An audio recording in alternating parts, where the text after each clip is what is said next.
में मार्केट्स पर चर्चा करने के लिए हेलियोस इंडिया के सीईओ दिनशो ईरानी जुड़ गए हैं। दिनशो जी, गुड मॉर्निंग। ट्रेंड है क्या आपके पोर्टफोलियो में? इंडियन होटल्स तो गुड है, मुझे मॉर्निंग। पता है। बिल्कुल नहीं, ट्रेंड नहीं है जी हमारे पोर्टफोलियो में। Missed out. अच्छा, ठीक है। नहीं, खैर हाँ, एनीवे मेरा सवाल ये था कि इस समय मार्केट में जो कुछ स्टॉक्स हैं जिनमें इतना मोमेंटम है, इसमें क्या अप्रोच रखें हैं? अगर आप ऑब्वियसली आपके पोर्टफोलियो में भले ही ना हो और स्टॉक स्पेसिफिक आप इस स्टॉक पर ना भी बात करना चाहते हो, लेकिन जो ऐसे स्टॉक्स होते हैं जहां पर अर्निंग्स भी स्ट्रांग हो, प्राइस मोमेंटम भी स्ट्रांग हो, उसमें नॉर्मली आप क्या करते हैं? जी एक्चुअली अनुज जी, ऑब्वियसली ये नो ब्रेनर होता है जहाँ पे अर्निंग्स मोमेंटम दिख रही है और प्राइस मोमेंटम भी है साथ में। तो इट्स ऑब्वियस कि आप थोड़ा बैठ जाइए, लेकिन एक चीज आपको ध्यान में ये रखनी पड़ती है कि अ, पहले तो ये अर्निंग्स जो है, मोमेंटम जो है, वो सस्टेन होती है कि नहीं चलते हुए। मतलब आपको याद होगा जोमेटो जो हमने लिया था वो इसी बेसिस पे लिया था कि हमें लग रहा था कि उस समय तो लॉसेस बना रहा था जोमेटो। और मुझे याद है आप ही ने सवाल पूछा था कि आप नॉर्मली पीई देखते हैं तो क्यों आपने ये लिया लॉस वाला। पॉइंट वाज यही कि हमें ये लग रहा था कि उसके पास काफी लीवर्स थे टू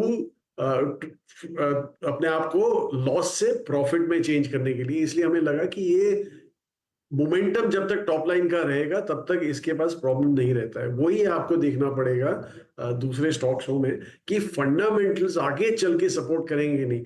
एक मोमेंटम जो होता है वो एक हद तक आपको ले जा सकता है, लेकिन बियॉन्ड दैट आपको ये ट्रिगर्स देखने पड़ते हैं कि सस्टेनेबल है कि नहीं, ये अर्निंग्स ग्रोथ सस्टेनेबल है कि नहीं। और अर्निंग्स ग्रोथ तभी आएगी जब आपकी टॉप लाइन ग्रोथ होती है, मार्जिन एक्सपेंशन से उतना ही आ सकता है। तो इसके लिए हमें लगता है कि वो सेक्टर जहां पे आपको एक टॉप लाइन ग्रोथ में इतना नहीं दिखता है ग्रोथ, और सिर्फ बॉटम लाइन एक्सपैंड हो रही है बिकॉज ऑफ मार्जिन एक्सपेंशन, वहां पे थोड़ा आपको सोचना पड़ेगा कि क्या रीजन था ये मार्जिन एक्सपेंशन का और वेदर इज इज सस्टेनेबल और नो। और पीज ऑफ 80-90 फॉरवर्ड अर्निंग्स ये जस्टिफाइड है कि नहीं, वो सब आपको ध्यान में रखना पड़ेगा। ओके। मार्केट पर अब क्या व्यू बन रहा है दिनशो जी? क्योंकि थोड़ा सा वॉलेटिलिटी है यहाँ पर, और ख़ासतौर से पिछले 2-3 दिन से थोड़ा सा मार्केट डोमेस्टिक न्यूज़ फ्लो को लेकर भी थोड़ा सा चिंतित है। जी अनुज जी, एक्चुअली हमने तो ये हाईलाइट ही किया था कि अर्निंग्स मोमेंटम हमारे इंडेक्स में ही नहीं दिख रही है हमें। क्योंकि मार्च में आपने देखा कि उसके मार्च क्वार्टर के बाद जो कट आया है हमारे इंडेक्स के अर्निंग्स में, कोई 5-1% का कट था। उसके बाद भी बावजूद भी हमारा मार्केट ऊपर गया, कोई 10-12% ऊपर था फ्रॉम मार्च टू जून की क्वार्टर की बात करें तो। और जून क्वार्टर के बाद भी आपके नंबर्स आपने देखे हैं कि ग्रोथ इतना बढ़िया नहीं है। इनफैक्ट आज आखिरी दिन है रिपोर्टिंग का, तो आपको काफी नंबर दिख जाएंगे बाद में, लेकिन अभी तक जो दिखे हैं वो 2-3% ही ग्रोथ दिख रहा है आपको। और वो भी अगर फाइनेंशियल निकालें तो नेगेटिव ग्रोथ दिखता है, 7-8% का नेगेटिव ग्रोथ है। तो ऑब्वियसली ये जो है वो सपोर्टिव नहीं है एक एक्सपैंडेड वैल्यूएशन के लिए। और एक्चुअली वैल्यूएशन काफी एक्सपैंड हो चुकी है कि आप अभी आज की तारीख में बात करें तो आई थिंक हमारे फॉरवर्ड अर्निंग्स का अराउंड 23-24 टाइम्स फॉरवर्ड अर्निंग्स, जो कि हिस्टोरिकली 18-19 टाइम्स, अगर मैं पिछले 10 साल की बात करूं तो 18-19 टाइम्स फॉरवर्ड अर्निंग्स होता था। तो काफी रीरेट हो चुका है इंडिया। तो उसके लिए एक सस्टेनेबिलिटी चाहिए आपको अर्निंग्स होती है तो सपोर्ट दैट। दूसरा, ग्लोबली भी, I mean India apart, globally भी न्यूज फ्लोज इतने एक्साइटिंग नहीं है। तो हमें लग रहा है कि ये साल, मतलब मैं सीवाई कैलेंडर ईयर 24 की बात कर रहा हूँ, ये साल एक एट बेस्ट आपको एक फ्लैट ईयर दिखेगा। काफी वोलेटिलिटी रहेगी ये फ्लैट ईयर में। और होपफुली यही मतलब बेस केस तो यही है कि यूएस में एक सॉफ्ट लैंडिंग हो and not a hard landing, जो कि एक्सपेक्टेशन है कि सॉफ्ट ही होगी द वे थिंग्स आर। तो इसलिए हमें यही लग रहा है कि इस बार तो हमें स्टॉक पिकर मार्केट रहना पड़ेगा। It won't be a big move market. Okay Dinsha ji, नमस्कार। वीरेंद्र बोल रहा हूँ। क्योंकि आप म्यूचुअल फंड्स में भी हैं, अभी वहाँ पे इन्वेस्टर्स का रिस्पांस कैसा है जब आप ये कह रहे हैं कि जब अर्निंग्स आपकी सपोर्ट नहीं कर रही है मार्केट्स को, अब स्पेशली म्यूचुअल फंड्स को जो इन्वेस्टर्स हैं उन्हें कैसे अप्रोच करना चाहिए मार्केट में? और एक और चीज़, किस प्रकार के फंड्स पे फोकस करें, थोड़ा सा इसके बारे में गाइड करेंगे अगर? बीरू जी, एक्चुअली सरप्राइजिंगली जैसे ही बाजार में एक बड़ा करेक्शन दिखता है ना तो हमारे पास काफी फ्लोज आ जाते हैं। तो ऑब्वियस है कि जो डोमेस्टिक है वो तो बिल्कुल ही डटे हुए हैं हमारे मार्केट में, और बहुत ही अच्छा है वो, क्योंकि एक तरह से कल्चर बहुत ही बढ़िया हो गया, और एफआईआईज रोज बेचते हैं और डोमेस्टिक्स रोज बाय करते हैं, वो तो ट्रेंड गिवन ही है। पर द फैक्ट इज कि जो रिटेल पार्टिसिपेशन है वो भी बढ़ जाता है जब बाजार में करेक्शन आता है, लेकिन हमें ऐसे लग रहा है कि एक्चुअली अगर जो किसी रिटेल को पार्टिसिपेट करना ही है तो पहले तो आप स्टैगर कीजिए, क्योंकि हमें नहीं लग रहा है, जैसे मैंने बोला कि एक फ्लैट लाइन होपफुली ये मार्केट रहेगा, तो काफी टाइम रहेगा आपको इन्वेस्ट करने का। तो इसलिए आप अपने स्टैगर कर दीजिए, सिप में आइए, एसटीपी में आइए, जो भी आपको कंफर्ट है उसके हिसाब से कीजिए। और दूसरा, नॉर्मली जो वैल्यूएशन होते हैं वो अक्रॉस मार्केट कैप स्प्रेड हो जाते हैं। आज की तारीख में लार्ज कैप्स में ज्यादा कंफर्ट है हमें in terms of not only valuation but also growth, earnings growth. Mid cap में इतना कंफर्ट नहीं है प्योरली ऑन वैल्यूएशंस, ग्रोथ भी थोड़ी कम हो गई है वहां पे, और स्मॉल कैप में मोर लेस स्टेडी है वहां पे, मतलब वैल्यूएशन थोड़े स्ट्रेच हो गए हैं along with the whole market, लेकिन फिर भी वहां पे ऑप्शंस ज्यादा रहते हैं, बिकॉज हमें काफी आइडिया दिखती रहती है वहां पे, क्योंकि स्मॉल कैप 250 स्टॉक के आगे सारा पूरा एक दरिया है स्मॉल कैप का, तो इसलिए आप काफी पिक एंड चूज कर सकते हैं। इसलिए हमें लगता है कि एक प्रोएक्टिवली मैनेज फ्लेक्सी कैप है वो शायद बेस्ट रहेगा इस सिनेरियो के लिए, जो अपने मिक्स चेंज करते रहते हैं, जिसको इक्विटी में रहना है और जिसको एक्चुअली सेफ्टी चाहिए उसको तो balance advantage the best way to play.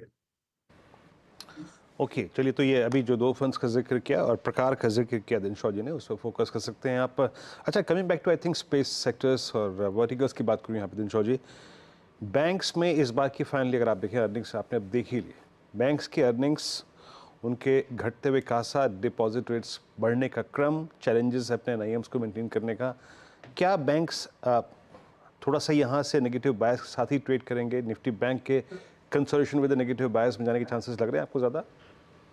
Ji, actually banks का देखिए तो एक दुविधा सी बन गई है वहां पे, क्योंकि आरबीआई ने जिस हिसाब से लिक्विडिटी सकआउट किया सिस्टम में से, तो उसके चलते उनको डिपॉजिट ग्रोथ उनके होते हैं तो एट अ प्राइस होते हैं, जो बैंक्स इतने कंफर्टेबल नहीं है आज की तारीख में करने को, स्पेशली गिवन कि आगे चल के आपको इंटरेस्ट रेट कट ही दिखने वाले हैं।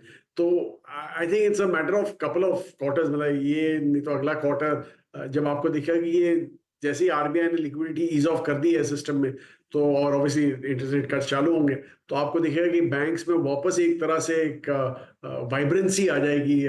सेक्टर की बात कर रहा हूँ, बहरहाल फाइनेंशियल सेक्टर पर से बैंक्स एक बड़ा चंक होता है उसमें, लेकिन एक काफी महत्वपूर्ण चंक होता है नॉन लेंडर्स का, जो मतलब सर्विसेज वाले जो हैं, तो वहां पे हमें ज्यादा एक्साइटमेंट दिख रहा है एज कम्पेयर टू बैंक्स पर से। इसलिए हमारे, अगर जो आप फाइनेंशियल सर्विसेज फंड है हमारा, एक ही सेक्टरल फंड है, तो वहां पे देखेंगे तो आप देखेंगे काफी हद तक एक्सपोजर हमारा सर्विसेज में है। स्मॉल कैप उल्टा उस फंड में अराउंड 18% है, तो बिल्कुल ही अलग सा फंड हमने किया है, तो इसलिए हमें लग रहा है कि वहां पे ज्यादा ग्रोथ दिखेगी आपको then banks for the next couple of quarters. लेकिन having said that, financial sector पर से अगर जो आपकी इकोनॉमी ग्रो होने वाली है, जो हमारी इंडिया की होने वाली है, मतलब हम डबल होने वाला है अगले 6-7 सालों में हमारी जीडीपी, तो एक फाइनेंशियल सर्विसेज एक सेक्टर है जो आप इग्नोर नहीं कर सकते, इसलिए रहना ही अच्छा है। नहीं, वो बिल्कुल थोड़ा मैं इसको एक्सटेंड कर रहा हूँ स्पेसिफिकली अब क्योंकि आपकी सबसे बड़ी होल्डिंग्स में भी है एचडीएफसी बैंक, क्यों ये बैंक जो है वो टर्न अराउंड नहीं कर पा रहा है? मतलब काफ़ी पेशेंस लोगों ने रखी है और लोग ये अब पूछेंगे कि और कितनी पेशेंस रखनी पड़ेगी यहाँ पर? जी, एक्चुअली फाइनेंशियल सर्विसेज में तो वो एक इकलौता ही है जो हमारे पास इतना बड़ा होल्डिंग है जिसमें हमारा, लेकिन एक चीज आप देखिए अनुज जी कि उसके रिजल्ट जो सबसे पहले आए थे शायद, वो रिजल्ट आप दूसरे बैंकों से कंपेयर करें तो आपको ऐसे लगेगा कि हाँ, ये तो दूसरे बैंकों के कंपैरिजन में काफी अच्छा किए हैं, तो इसलिए हमें लग रहा है। और दूसरा बाय द वे एक चीज है वहां पे कि आपका जो लिक्विडिटी कवरेज रेशियो है वो काफी जोरों का नीचे आ रहा है, और बैंक के चेयरमैन ने इनफैक्ट एक स्टेटमेंट दिया था पहले से ही कि मेरे को उसको नीचे लाना है टू 85%, जो आगे चल के होने वाला है। तो इसलिए हमें लग रहा है कि वहां पे थोड़ा एक थमाव सा आएगा, लेकिन उसका जो फ्रेंचाइज है और जो वैल्यूएशन आज की तारीख में मिल रहा है वहां पे which is at discount to most of the other banks, normally वो एक प्रीमियम पे हुआ करता था, इसलिए हमें लग रहा है कि वो एक सेफ्टी है वहां पे टू रिमेन देयर। और दूसरा, जैसे आपने देखा एमएससीआई में वेट वैसे भी बढ़ रहा है, तो एफआईआईज वैसे भी आने वाले हैं, तो इसलिए हमें लग रहा है कि एक ये मार्केट में जहां पे आपको फ्लैट लाइनिंग दिखेगी, जहां पे आइडियाज की पॉसिटी है, तो आप हमें लग रहा है कि ये एक बैंक है जहां पे आपको सेफ्टी मिल सकती है आराम से, and you can park your money peacefully for a healthy return. Okay, अच्छा बिल्कुल, एक आखिरी सवाल मेरी तरफ से। एक स्पेस जहां पर आपने पिछले साल एक कॉन्ट्रा पोजीशंस ली थी जो आपके फेवर में रही काफ़ी, ऑयल मार्केटिंग कंपनीज, यहाँ पर क्या अभी भी आपको लगता है कि स्पेस है? जी एक्चुअली नहीं, हमने ये आप हमारा जुलाई का जो पोर्टफोलियो देखेंगे, उसमें आपको दिखेगा कि सारी हमने ये निकाल दिया हमारे पोर्टफोलियो में से, क्योंकि run up to the budget हमें यही लग रहा था कि अभी बहुत हो गया यहाँ पे। और दूसरा, जिस हिसाब से इंटरनेशनल सिनेरियो चल रहे थे अबाउट मतलब एज एन जियोपॉलिटिकल टेंशन वगैरह, तो हमें लगा कि it's better to be out, valuations हमें सस्टेनेबल नहीं लगे, तो इसलिए हम मूव आउट हो गए थे बजट के पहले ही, और हमने वापस एक्सपोजर नहीं लिया। लेकिन हमें अभी भी लगता है यहाँ पे कि अभी हो चुका है काफी हद तक जो एक्सपेंशन था मार्जिन का वो हो चुका है, और यहाँ से हमें नहीं लग रहा कि इतना एक्सपेंशन होगा, given that crude itself is going to correct. क्योंकि अगर जो ग्लोबल इकोनॉमीज, दो मोटी इकोनॉमीज जो हैं जैसे यूएस एंड चाइना, अगर जो वो थोड़ी ढीली पड़ने वाली है, तो ऑब्वियसली क्रूड में ज्यादा ग्रोथ नहीं दिखेगा आपको गोइंग फॉरवर्ड। ओके निशा जी, बहुत बहुत शुक्रिया, आप इस कार्यक्रम में शामिल हुए और धन्यवाद। सभी मुद्दों पे, सभी सेक्टर्स पे आपने बात की, और एक बार फिर से आपको 15 अगस्त की शुभकामनाएं। और उसके बाद आपको भी। ये जो एक छुट्टी, उसके बाद एक्सटेंडेड वीकेंड पड़ेगा, उसकी बहुत बहुत